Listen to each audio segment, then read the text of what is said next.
जो आषाढ़ महीने की जो नवरात्रि आती है, और आप सबको मालूम होगा 4 नवरात्रि होते हैं। उन 4 नवरात्रि में 2 नवरात्रि गुप्त माने गए, और उसमें भी जो आषाढ़ महीने का जो नवरात्रि आता है, कहते हैं अगर कोई स्थिर होकर एकांत में बैठकर भगवान शंकर के नाम का मात्र संबोधन श्रवण कर लेता है, सुन ले, गुनगुना ले, शिव को याद कर ले, तो कहते हैं शिव और शक्ति की दोनों की कृपा उसके ऊपर बनी ही रहे। आज से नवरात्रि प्रारंभ हुए हैं। 9 दिन तक जय गुप्त नवरात्रि के 9 दिन अगर आपको ऐसा लगता है कि बाबा मेरी नहीं सुन रहा, बहुत संघर्ष का जीवन चल रहा है, बहुत परेशानी का जीवन चल रहा है, बहुत कष्ट का जीवन चल रहा है, और कोई मंजिल, कोई राह, कोई मार्ग दिख ही नहीं रहा, तुम्हारा कैसा भी दुख हो, इस 9 दिन तक का एक नियम ले लो गुप्त नवरात्रि में कि मुझे शिवजी के मंदिर में अशोक सुंदरी वाली जगह पर एक बेल पत्थर माँ हेमवती माता के नाम से, कौन सी माता? हेमवती, माँ हेमवती के नाम से एक बेलपत्र अशोक सुंदरी वाली जगह पर समर्पित करूंगी। 9 दिन का एक नियम धारण करो, और 12 या 15वें दिन आप देखिए आपका जो दुख है मेरे बाबा उसको काट कर ही रहेगा। गुप्त नवरात्रि जो आषाढ़ महीने का जो गुप्त नवरात्रि है, इस नवरात्रि में हेमवती माता का स्मरण करना, एक बेलपत्र का पूजन करना, जहाँ एक बेलपत्र के वृक्ष के नीचे आप 9 दिन तक भी अगर मंदिर तक भी नहीं जा सकते, मंदिर में आप बेलपत्र रखने नहीं जा सकते, तो आपके घर के आंगन में, द्वारे पर, बगीचे में, आपके घर के पास अगर कोई बेलपत्र का पौधा है, वृक्ष है, उस बेलपत्र के वृक्ष के सामने एक बेलपत्र का पत्ता रखकर भी अगर आप उस पर जल चढ़ा रहे हैं या पूजन कर रहे हैं हेमवती माता के नाम से, तो उसका फल आपको मिलेगा। और मान लो बेलपत्र का वृक्ष भी नहीं है, हम मंदिर भी नहीं जा सकते, हम कहीं नहीं जा सकते, घर से बाहर कैसे निकले, पानी तेज है, जल वृष्टि हो रही है, बहुत सा पानी है, तो क्या करें? अपने घर में जो शिवलिंग है तुम्हारे घर में, अगर जो शिवलिंग है तुम्हारे घर में जो शिवलिंग विराजमान है, उसी शिवलिंग के साक्षी में, सम्मुख में भी अगर हेमवती माता का नाम लेकर अगर एक बेलपत्र समर्पित करोगे 9 दिवस तक, तो उसका फल मिलेगा जरूर। फिर से बोलो, कौन माता? हेमवती। कौन है जे? शिव महापुराण की कथा कहती है जब माता पार्वती जी हिमालय राज के घर में प्रकटी और हिमालय की कंदराओं में बैठकर माँ पार्वती जी तप साधना में लीन हुई। जितनी परीक्षा भगवान शंकर ले सकते थे, शिवजी ने सारी परीक्षा ली। ब्रह्मादेव परीक्षा लेने आए, भगवान नारायण परीक्षा लेने आए, इंद्र देव आए, सप्त ऋषि आए, सारे साधु संतों को परीक्षा लेने भेजा, पर माँ उन परीक्षाओं में पास होती चली गई। तब भगवान शंकर ने दर्शन देकर कहा, पार्वती आज से तुम्हारा नाम हेमवती रहेगा। सुनो पार्वती, तुम्हारे इस नाम की आराधना जो तुम्हारे गुप्त स्वरूप में करेगा, उसको मनोवांछित फल की प्राप्ति हो जाएगी। और शिव भक्ति की खूब आराधना करो, भगवान शंकर और पार्वती की खूब साधना करो, शिव पार्वती का भजन करो, शिव पार्वती का स्मरण करो, शिव पार्वती की भक्ति करो, मंत्र जाप करो, नाम जाप करो, कीर्तन करो, आराधना करो, साधना करो, वो फल देते हैं। आराधना साधना माँ अम्बा जगदम्बा की भी शिव के साथ में, यदि प्रेम वश नवरात्रि में अगर माँ जगत जननी जगदम्बा का अम्बा का दर्शन करने के लिए माता रानी के मंदिर तक जा रहे हो, तो एक पुष्प की 9 पखडंडियां जरूर लेकर जाओ। और वो भी नहीं कर सकते, अपने घर में माँ जगत जननी को 9 चावल के दाने लाल चंदन में कर अर्पित करो, माँ को रिझाओ। देवी और शंकर की जितनी आराधना कर सकते हो करो। श्री शिवाय नमस्तुभ्यम जैसे माताएं कहती है, हम नवरात्रि में माता जी का व्रत रख रहे हैं, हम नवरात्रि में उपासना कर रहे हैं, हम नवरात्रि में माता की ज्योत खड़ी कर रहे हैं, हम नवरात्रि में माता का अनुष्ठान कर रहे हैं। बिल्कुल करो, अनुष्ठान करना जरूरी है। आप व्रत करते हो जरूर करो, आप साधना करते हो, आपके घर में जैसा होता है वैसा करो, आपके घर में जो होता है वो करो। पर साथ में नवरात्रि में यदि प्रेम वश नवरात्रि में अगर माँ जगत जननी जगदम्बा का अम्बा का दर्शन करने के लिए माता रानी के मंदिर तक जा रहे हो, तो एक पुष्प की 9 पखडंडियां जरूर लेकर जाओ। जा 9 पुष्प लो, और वो भी नहीं कर सकते, अपने घर में माँ जगत जननी को 9 चावल के दाने लाल चंदन में कर अर्पित करो, माँ को रिझाओ। देवी को और शंकर की जितनी आराधना कर सकते हो करो। श्री शिवाय नमस्तुभ्यम। इसके ऊपर जब जब श्रीफल रखा है, नारियल रखा है, तो उस पर 5 बार 7 बार मोली नहीं लपेटी जाएगी, तो 9 ही बार लपेटी जाएगी। 5 या 7 बार लपेटते हैं तो कहते हैं कि लक्ष्मी की क्षीणता होती है। जिसके जहाँ दिया अखंड जलाया जाता है, अगर वो दिए की लो, दिए की बाती अगर दक्षिण दिशा की होती है तो उसके घर में साल भर में एक गाथ जरूर होती है।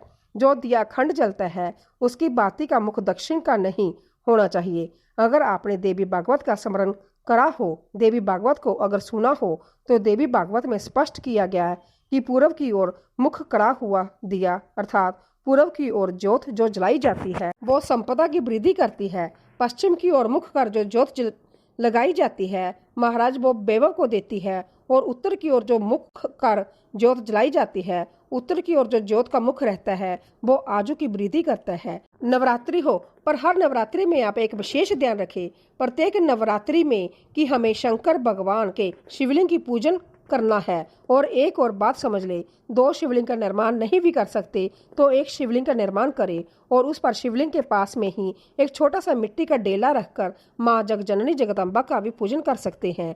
आपको नहीं बनाना दो शिवलिंग तो एक शिवलिंग, एक मिट्टी का थोड़ा सा। ऐसा नहीं कि मेरी माता दुर्गा भवानी पिंडी के रूप में नहीं पूजा जाती। अगर मेरी माता पिंडी के रूप में नहीं पूजाती तो वैष्णो देवी में 3 पिंडियां विराजमान नहीं हो पाती। शंकर की आराधना करने से नवरात्रि में शक्ति का बल बढ़ता है।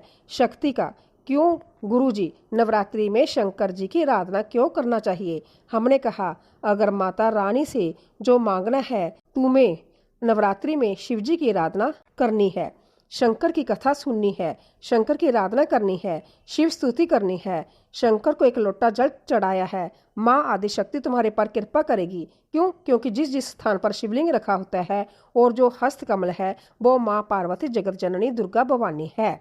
जब हम जल चढ़ाते हैं माँ आदिशक्ति अम्बा जगदम्बा 64 जोगनियाँ पर वो जल चढ़ जाता है और जगत जननी नवरात्रि में प्रसन्न हो जाती है। वो जल की इतनी महत्ता है, आदिशक्ति को प्रसन्न करना है नवरात्रि में शिव जी को जल चढ़ाओ।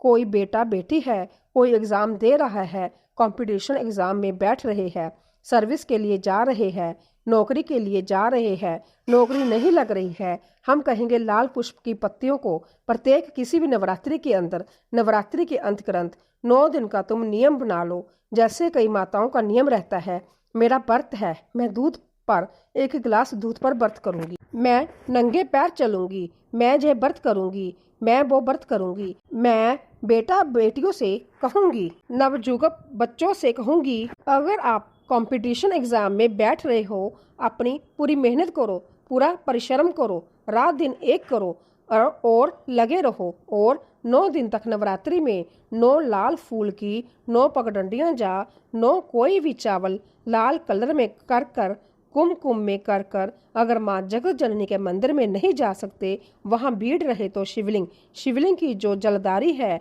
जहाँ पानी गोल घूमता है, इस जलाधारी पर कहीं पर भी नवरात्रि में 9 दिन तक जा तो लाल फूल की पगडंडियाँ 9 चावल के दाने लाल कलर कर कुमकुम में लाल चंदन में उस स्थान पर चढ़ाना प्रारंभ करो। 9 दिन के बाद तुम्हें 15 दिन और निकलेंगे।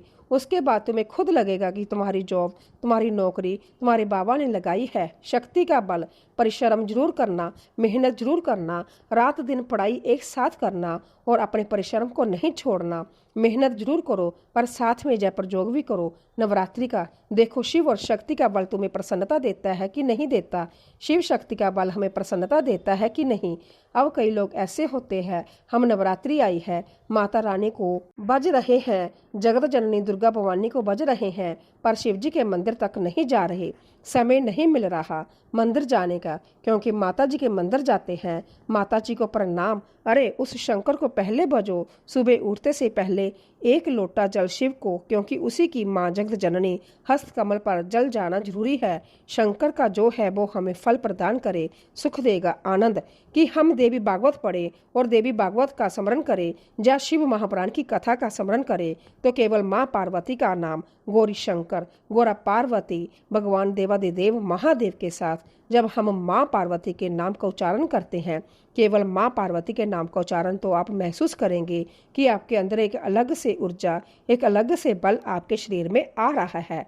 मेरे देवादिदेव महादेव के पूरे शरीर में, अगर भगवान शंकर के पूरे शरीर में यह पूरा विश्व समाया हुआ है, जलचर थलचर बाजूचर सब शिव के शरीर में है, तो मेरी जगत जननी पार्वती मैया का केवल नाम उच्चारण उस शरीर में जितना विषम समाया है। सबका भरण पोषण करने का बल मेरी माँ जगत जननी जगदम्बा पार्वती जी देती है। पार्वती कितने 4 दोनों नवरात्रि गुप्त होते हैं। 2 नवरात्र तुम्हारे सामने आते हैं। चैत्र 1 जय श्राद्ध विराम हो जाएगा, फिर नवरात्र प्रारंभ हो जाएगी। शारदीय नवरात्रि प्रारंभ। क्या केवल 4 नवरात्रि क्यों? माँ जगत जननी की आराधना 4 बार 4 नवरात्रि के रूप में क्यों होती है? हमारा बचपन, हमारी जवानी, हमारी अधेड़ी और हमारा बुढ़ापा, 4 अवस्था में यह नवरात्रि की जो साधना होती है, नवरात्रि में जो आराधना होती है, जो नवरात्रि में माँ आदि शक्ति दुर्गा भवानी माँ पार्वती की पूजन होती है। माँ गौरा के रूप में, चंद्रघटा के रूप में, स्कंद माता के रूप में,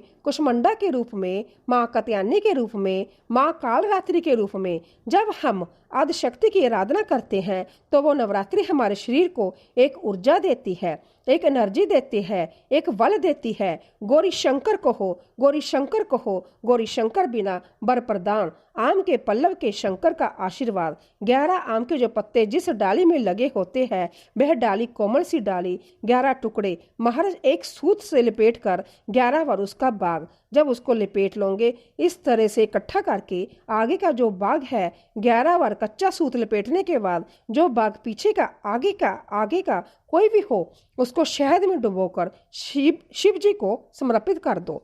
किस जगह पर रखना है? अशोक सुंदरी वाली जगह पर। अशोक सुंदरी की जगह जानते हो आप लोग, पहले भी आपको बताया गया है, आज फिर आपको वर्णन कर दें। जैसे जय गोल जलाधारी है, जय शिवलिंग रखा है, जह तो जहाँ से पानी बह रहा है, बाबा के चरणविंद, राइट में श्री गणेश जी का स्थान है, लेफ्ट में कार्तिकेय का स्थान, बीच में शोक सुंदरी की जगह। शंकर भगवान की 6 लड़कियां हैं। भगवान शंकर के 13 बच्चे, 13 बच्चों में से 6 लड़कियां। उस 6 लड़कियों में से एक लड़की का स्थान भगवान शंकर की, एक बेटी का स्थान अशोक सुंदरी का स्थान सामने पद्म पुराण में स्पष्ट किया। जय स्थान अशोक सुंदरी का शंकर भगवान की जलाधारी में है। पार्वती जी का हस्तकमल ऊपर से जो एक एक बूंद पानी गिरता है, जय शंकर भगवान की 5 लड़कियों का स्थान है। जया, विषहरा, शामिल बारी, दोतली और देव। शंकर भगवान की 5 लड़कियां भगवान शंकर के मस्तक पर जल की धारा गिरा रही है। बीच में जो शोक सुंदरी का स्थान है, उस जगह पर शहद का मुख, जो शहद आपने भिगोया है, उस शहद का मुख शंकर जी की ओर कर कर इसी में, इन्हीं नवरात्रि में शंकर भगवान के उस शोक सुंदरी की जगह पर शहद का भोग शिव जी की ओर रख दें। अगर घर में संपदा की कमी हो, या कोई पैसा खा गया हो, रुपया नहीं दे रहा हो, पैसा अटक गया हो, तो उस शहद को शिव जी की ओर मुख कर कर उस आम के पल्लव की जो डंडी है, उसको 11 डंडी को वहां रख दीजिए और उसमें अपनी कामना कर कर आ जाइए। हो सके उस शहद में से थोड़ा सा शहद किसी रुमाल पर, किसी कपड़े में लगाकर उसको रख लीजिए। जिस व्यक्ति से पैसे लेना है, जिस व्यक्ति से पैसे मांग रहे हो, उससे एक बार जाकर मिल लीजिए, एक बार उसको खबर कर दीजिए। बाबा चाहेगा भोलेनाथ तो नवरात्रि में ही पैसा वापस आ जाएगा, अगर शिव कृपा कर दे। जय बाबा की करुणा है। आम का पल्लव कोई साधारण नहीं जिसको कलश के ऊपर रखा जाता है। शिव की कृपा, जिस आम के पेड़ पर सम्यक कामदेव चढ़कर भगवान शंकर के तीसरे नेत्र द्वारा जलकर भस्म हो जाते हैं, वह आम का पेड़ साधारण नहीं हो सकता, सहज नहीं है। और वैसे भी शिव शिव है। घर में ज्यादा रोग हो, बीमारी हो, ज्यादा तकलीफें आ रही हो, कष्ट बढ़ रहा हो, बीमारियां बढ़ रही हो, जब भय लग रहा हो, डर लग रहा हो, हृदय चित्त में कहीं ना कहीं आपको भय का बाण हो रहा हो, तो एक लोटा पानी एक कलश में जल भर कर रख लीजिए और रात भर उसको रख लेने के 2 नवरात्रि चल रहा है, उस कलश को रात भर रखकर सुबह सुबह उस कलश में एक बेलपत्र डालकर उस जल को नीम के पेड़ के नीचे, जहाँ चैत्री नवरात्रि में नीम के पेड़ के नीचे सारी विद्याएं, आदि शक्तियां, सारी देवी उस नीम के पेड़ के नीचे विराजमान रहती है, उस कलश में एक बेलपत्र डालकर रात भर रखकर उस जल को पूरे घर में घुमाकर उस नीम के पेड़ के नीचे समर्पित कर दीजिए। घर में ब्याह लगना बंद हो जाएगा, कोई बड़ी बीमारी आपको घेरेगी नहीं और उस बीमारी से, उस रोग से आप मुक्त रहेंगे। उस बीमारी से, उस रोग से आप मुक्ति पाएंगे, वो बीमारी आपको घेरेगी नहीं। विश्वनाथ को कुछ नहीं चाहिए, मेरे शंकर को चाहिए क्या? अगर आपके जीवन में ऐसा लगे कि बहुत बड़ी बीमारी आ गई और आपके घर का व्यक्ति वेंटिलेटर पर पड़ा हुआ है तो शमी के वृक्ष के फूल ले जाओ साथ और शमी के वृक्ष के साथ फूल लाकर एक एक फूल शंकर भगवान को श्री शिवाय नमस्तुभ्यम कहकर उस व्यक्ति के लिए जो पड़ा हुआ है, अंतिम सांसें गिन रहा है, जिसको अटैक आ गया, अंतिम सांसों में जो गिन रहा है, उसके नाम से भगवान शंकर पर चढ़ाना प्रारंभ कर दो। मात्र 7 पुष्प, उस शमी के वृक्ष के 7 पुष्प आप शिव को समर्पित करिए। उसका नाम और गोत्र बोलकर और भगवान शंकर का मूल मंत्र भी श्री शिवाय नमस्तुभ्यम जप के बोलिए। श्री शिवाय नमस्तुभ्यम बोलकर एक एक शमी का फूल शंकर पर चढ़ाना प्रारंभ कर दो। फिर आगे तो विश्वनाथ की मर्जी है, वो प्राण कैसे लेकर वापस आता है, उस काल से छुड़ाकर महाकाल कैसे लाता है, जब वो जाने। आपका फर्ज केवल आप अदा करिए। जब अंत में डॉक्टर भी हार जाते हैं, जब अंत में डॉक्टर भी कह देते हैं कि अब हमारी बस का नहीं है, अब तो उस परमात्मा के हाथ में है। मतलब डॉक्टर को भी मालूम है कि एक डॉक्टर और बैठा हुआ है, एक डॉक्टर और है, तो बस वो थोड़ा सा दूर तो रहता है और करीब भी बहुत है। कई लोग कहते हैं वह कैलाश पर रहता है बहुत दूर, तो उनको बुलाएंगे तो आएंगे। हमने कहा कैलाश पर तो रहता ही नहीं है, जहाँ भक्त है वहाँ भगवान है, वो दूर तो रहता ही नहीं। आप तो बस केवल उसको बुलाने का प्रयास करिए। आप दिल से बस उसको हाजिर वो दिल से बुलाओ तो उसको। इसीलिए देवी भागवत में लिखा है कि नवरात्रि में एक दिन जैसे प्रतिपदा है, पहला दिन है तो एक कन्या का पूजन करो, द्वितीय है तो 2 कन्या का पूजन करो, तृतीय है तो 3 कन्या का पूजन करो, चौथी है तो 4 कन्या का पूजन करो, पंचमी है तो 5 कन्या का पूजन करो, छठी है तो 6 कन्या का पूजन करो, सप्तमी है तो 7 कन्या का पूजन करो, अष्टमी है 8 कन्या का पूजन करो, नौमी है जम के बोलो 9 कन्याओं का पूजन करो। और अगर इस तरह से आप पूजन नहीं कर सकते नवरात्रि में तो 9 कन्याओं का पूजन एक साथ या तो अष्टमी के दिन या नौमी के दिन कर दो, या मध्य के बीच में भी आप कर सकते हैं। पर अगर आपकी कोई कामना है, आपकी कोई इच्छा है, मालूम पड़े जैसे कई लोग कहते हैं कि हमारी इच्छा है कि हमारा वो मकान नहीं बिक रहा है, या हमारी वो ज़मीन नहीं खरीदी जा रही है, या हमारी कंपनी नहीं डल रही, या हमारे काम में जो अड़चन आ रही है, तो नवरात्रि में 4 नवरात्रि में किसी भी नवरात्रि में आप नियम बना लो कि एक कलश की स्थापना कर, एक दिन में एक कन्या का पूजन कर, उसको भोजन कराना, लाल वस्त्र देना, लाल चुनरी, दूसरे दिन 2 कन्याओं का पूजन कर, लाल वस्त्र देना, लाल चुनरी, तीसरे दिन में 3, चौथे दिन में 4, 5वें दिन में 5, ऐसे 9 दिन तक एक एक कन्याओं के कर्म को बढ़ाते आप उसको पूजन का विधान प्रबल कर सकते हैं। हमें नवरात्रि में अगर मान लो कोई साधना करना हो तो कौन सी साधना करनी चाहिए, हम किसकी साधना करें, हम 9 दिन किसकी साधना करें, तो अगर बन सके तो देवी भागवत में सबसे सुंदर साधना यही है कि हम एक दिन में एक कन्या के चरण धोकर पूजन कर उस कन्या को भोजन कराकर उसका स्मरण करें। हाँ, कन्या को 1 दिन में 1, 2 दिन में 2, 3 दिन में 3, 4 दिन में 4, 5 दिन में 5, ऐसे नवरात्रि 4 बार जो नवरात्रि आती है किसी भी नवरात्रि में आपको स्मरण करना है। ओम नमः शिवाय। हर हर महादेव।